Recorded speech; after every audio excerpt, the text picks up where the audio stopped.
marxistas e keynesianos, meu nome é Alisson e eu sou um anarcocapitalista. Hoje eu vou continuar aqui com a leitura comentada do 7º capítulo do livro Economia em uma Única Lição, que se chama A Maldição da Maquinaria. Isso é o que o mainstream econômico chama de desemprego estrutural ou desemprego tecnológico. Muita gente já deve ter escutado alguém dizer, olha, as máquinas vão substituir o trabalho humano, as máquinas vão criar desempregos. Então a gente tem que fazer o seguinte, tem que pedir para que o Estado proteja o empregador, proteja o empregado, na verdade, para que as empresas continuem empregando as pessoas, porque se essas pessoas ficarem desempregadas, elas não vão ter mais dinheiro, não vão poder demandar mais nenhum bem, e as outras empresas vão falir porque não vai ter ninguém para comprar esses bens. Inclusive, isso é uma desculpa que é usada hoje no Brasil para que nos postos de gasolina sempre esteja um frentista lá enchendo os carros com a bomba, em vez de a gente poder usar bombas eletrônicas.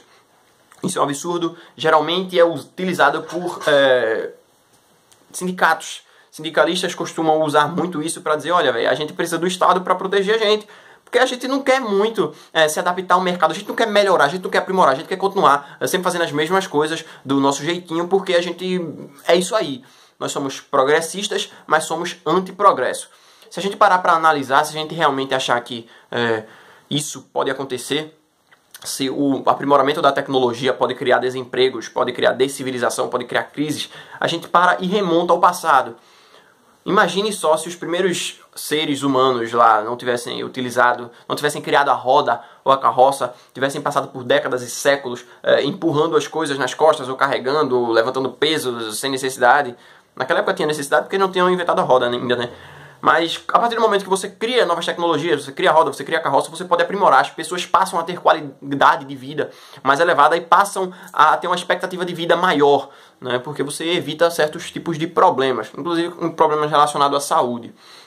Bom, isso leva a gente a mais ou menos aí 1760, quando passaram a ser usados os teares de algodão na Inglaterra. Naquela época existia mais ou menos aí 7.800, 7.900 pessoas trabalhando com teares. E isso aí não parece ser muita coisa, né? Mas para aquela época era.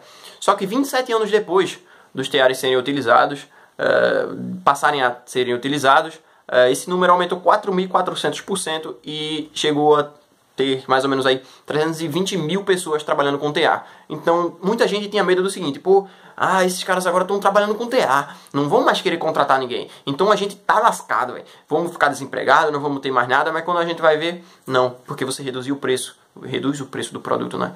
Não é bom só trabalhar com estatísticas, então a gente vai continuar aqui. Só isso já seria suficiente para muita gente. Mas lembre-se, vocês estão aqui para aprender um pouco sobre economia austríaca. E a economia austríaca necessita de um certo grau de dedução. Tá bom? Eu não vou deduzir tudo aqui do axioma da ação, porque vai dar um vídeo extenso e eu quero fazer o canal para iniciantes. Abrindo um parênteses aqui, se vocês quiserem que eu fale sobre praxeologia, querem que eu recomende como passar a estudar, conhecer praxeologia, deixem aí nos comentários, porque eu pretendo trazer esse tipo de conteúdo, mas não sei se já é bom trazer agora ou se é melhor deixar para trazer no futuro. Bom, o Hazlitt cita um autor, que eu não lembro o nome agora, e esse autor, para criticar o desenvolvimento tecnológico, ele diz o seguinte, olha, em Berlim, um departamento de estatística em Berlim calculou que já existe 200 milhões de cavalos de força sendo utilizados para produzir coisas, né? Juntando toda a maquinaria daquela época, existia 200 milhões de cavalos de força. E o que era equivalente a 1 bilhão de homens, que basicamente era 3 vezes aí a quantidade de força de trabalho. Deixa eu só conferir aqui. Isso, pelo menos 3 vezes a população obreira da Terra, a população que estava trabalhando na Terra naquela época. Então veja, se já era 3 vezes a população da Terra, a população obreira da Terra, é bom salientar isso aí. Então como é que ainda existia emprego? Porque veja, pelo visto a gente não precisava abrir mais de ninguém trabalhando, mas por que precisa de emprego, né? Acaba surgindo aí novas demandas que as pessoas vão ter que produzir. Veja, em 1941, o Comitê Temporário de Economia Nacional registrou, deixa eu ver aqui, em março de 1941,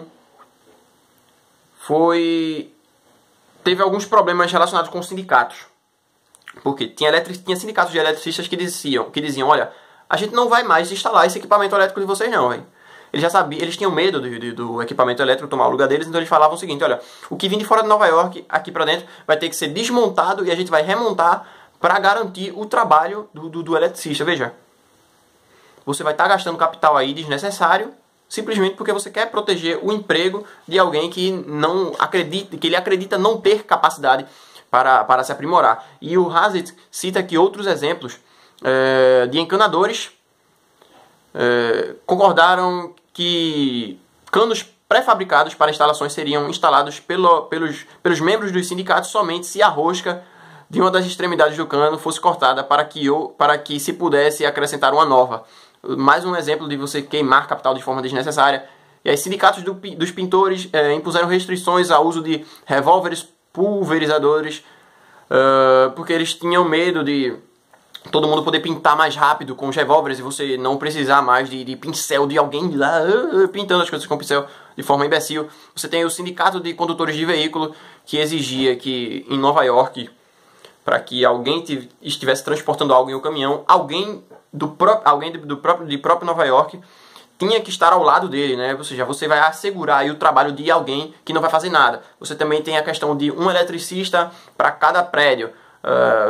Se só pode ter alguém para mexer lá na instalação se o prédio tiver um eletricista. Veja, aquele eletricista vai passar a maioria do tempo sem fazer nada, porque o problema não ocorre o tempo todo. Raramente vai dar um problema. Então você não precisa de um eletricista lá o tempo todo. Você só precisa de um eletricista quando realmente aparecer alguma coisa para poder resolver. Quando chegou em 1961, esse problema continuava. As falácias continuavam. Só que geralmente elas eram ditas por pessoas que não tinham muito conhecimento. Até que mais ou menos ali em 1970 a gente começou a ter um problema sério. Eu não acredito que o prêmio Nobel é fator para você usar alguém como autoridade, mas em 1970 um autor escreveu um livro, eu não sei quem é o autor, mas o Hazlitt cita isso. O cara escreveu um livro sobre os problemas da maquinaria, tirarem o desemprego das pessoas, e foi lá e ganhou o Nobel. O que é meio assustador. Mas para vocês verem como a economia, como o pensamento econômico evolui, né? O Hazlitt, ele cita aqui uma gota de praxeologia. Ele diz: estatísticas, histórias são inúteis em economia, salvo se vêm acompanhadas de compreensão dedutiva básica dos fatos. Se vocês quiserem entender um pouco melhor isso, vejam o vídeo Introdução à Democracia, o Deus que Falhou, que eu gravei algumas semanas atrás. Eu expliquei na introdução ali a mesma coisa que o Hope explica, que você precisa de fatos dedutíveis, você precisa de uma teoria a priori para poder interpretar os fatos, senão não serve de nada. E depois o Hazlitt, ele vai citar aqui um exemplo que basicamente destrói qualquer tipo de tentativa de argumentação de um maluco que acredite no desemprego estrutural. Veja, vamos supor que existe um fabricante de casacos. E esse fabricante compra uma máquina de fabricar casacos. E por causa disso ele demite metade dos operários dele. Vejam só, aparentemente, no começo, a gente pensa o seguinte: não, para isso, veja só, 50% dos empregados desempregados, agora vai ser um caos, vai todo mundo ficar detonado, vai todo mundo ficar destruído. Isso é o que você vê. Mas e o que você não vê? E toda a perspectiva que está por trás daquilo que você aparentemente enxerga como se fosse a verdade total da questão. A gente precisa voltar para a lição inicial, que é o que se vê e o que não se vê, né? A gente tem que enxergar tudo a curto prazo e a longo prazo, não só para alguém, mas para todo o grupo. Veja, a partir do momento que eu compro na verdade, que o alfaiate compra esse equipamento para poder criar casacos, alguém vai precisar construir aquela máquina. Quando alguém constrói aquela máquina, empregos estão sendo gerados. Veja, quando você compra um bem de capital para tentar aprimorar sua produção, geralmente aquele bem de capital a curto prazo é muito caro e só a longo prazo é que ele se paga. Se ele é muito caro, provavelmente você vai ter uma cadeia de produção aí para poder construir essa máquina. Você vai ter a pessoa que vendeu a máquina, você vai ter as pessoas que vão coletar os recursos para poder construir a máquina, você vai ter que ter um engenheiro ou um inventor para criar a máquina, você vai ter a pessoa que vai lá criar a picareta para coletar o minério, e você vai ter que ter o próprio minerador. Então você tem toda uma cadeia de pessoas que estão sendo empregadas e você só consegue enxergar muitas vezes o próprio indivíduo que estava ali à sua frente, que estava desempregado. Então, só de falar isso, a gente já enxerga de forma muito mais refinada que o desemprego estrutural é falacioso. Mas vamos continuar.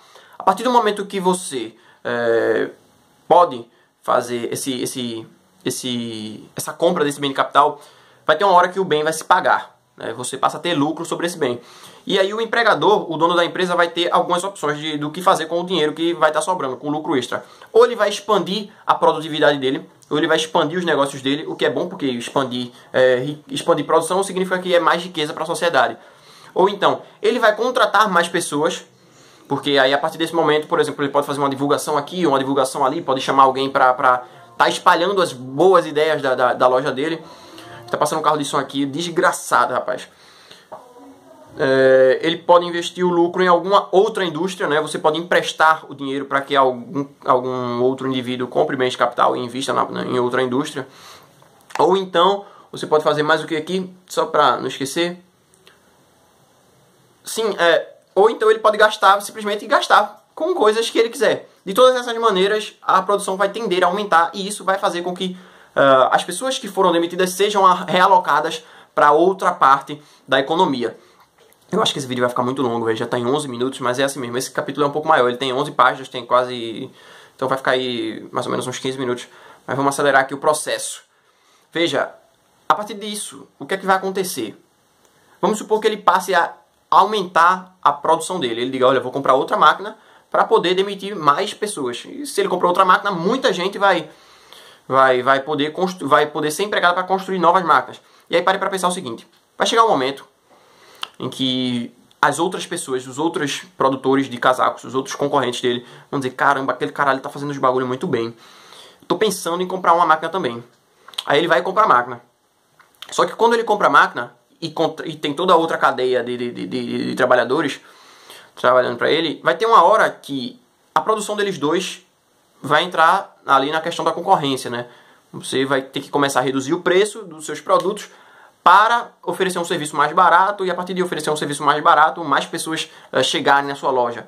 Então veja, você passa a oferecer um produto mais barato e todo mundo ganha.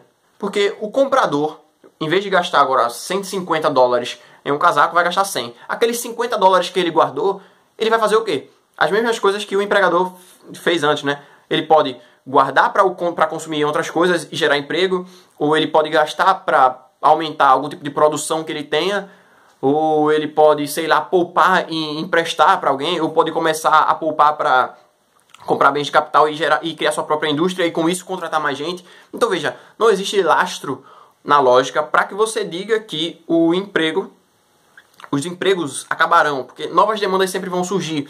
Por mais que as máquinas sejam extremamente elevadas, a capacidade humana também se eleva e as demandas acabam também se elevando. Basta vocês verem por aí as invenções mais insanas que existem. Tem gente, eu já vi vídeos de gente criando maçanetas que servem para portas e para pias. Você chega com a maçaneta eletrônica, bota perto assim do objeto que você quer abrir, gira e o objeto abre de forma eletrônica, provavelmente por Wi-Fi. Então veja, as demandas sempre vão se elevar. E as máquinas nunca vão tirar todos os empregos totais. Não existe pós-escassez, embora algumas pessoas podem acreditar que tecnologia de inteligência artificial possa sim acabar com os empregos e tal. Eu acredito que vai acabar com os empregos do jeito que a gente vê hoje, né?